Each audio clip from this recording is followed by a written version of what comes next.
Ay, hello po.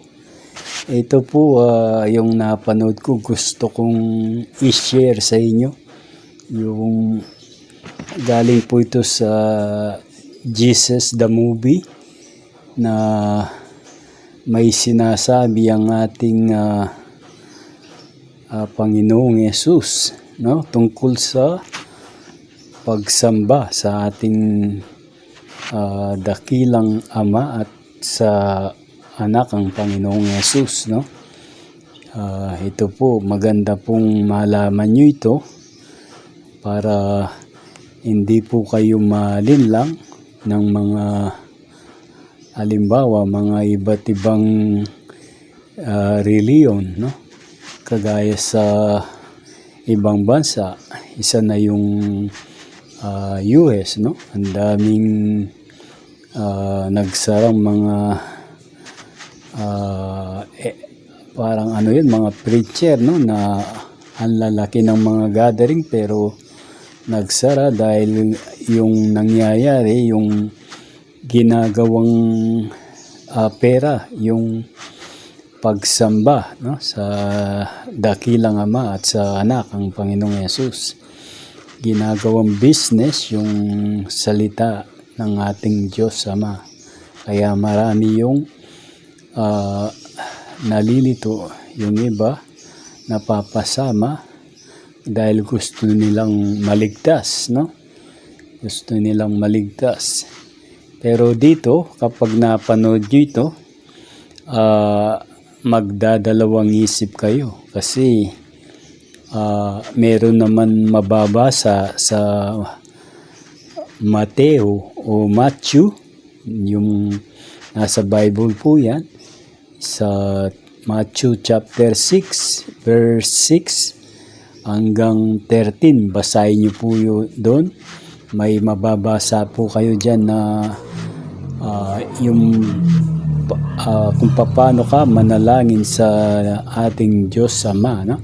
Yung pumasok ka sa yung room, ilak mo yung pinto, mananalangin ka sa Kanya para kausapin mo. Isa po yun sa pananalangin sa ating Diyos Ama at sa Kanyang anak ang Panginoong Yesus. Kaya po ito yung magandang mapanood ninyo para malaman ninyo na mismong galing ito sa Jesus the Movie. Ito po hindi po basta script na ginawa. Ito po mga galing sa Bible, yung mga ginamit na salita dito sa Jesus the Movie. Kaya ito po, panoorin po natin, no?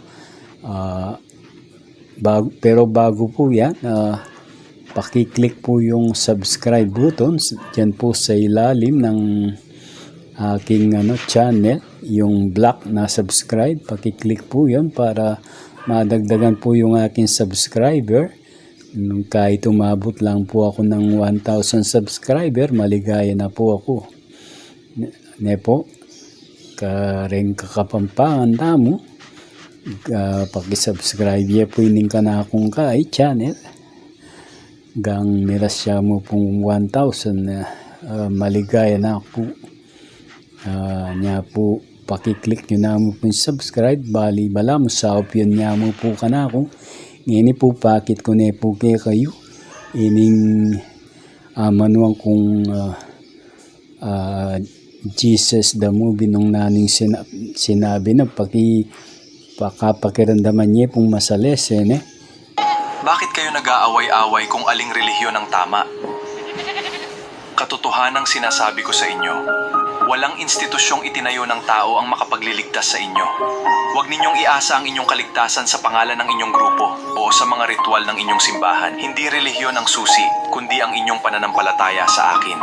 Ang kaligtasan ay wala sa mga pader ng templo, kundi sa relasyon natin at sa pag-ibig sa inyong puso. Kung kayo ay nagmamataas at nanghuhusga ng kapwa, walang saysay ang inyong pagsamba.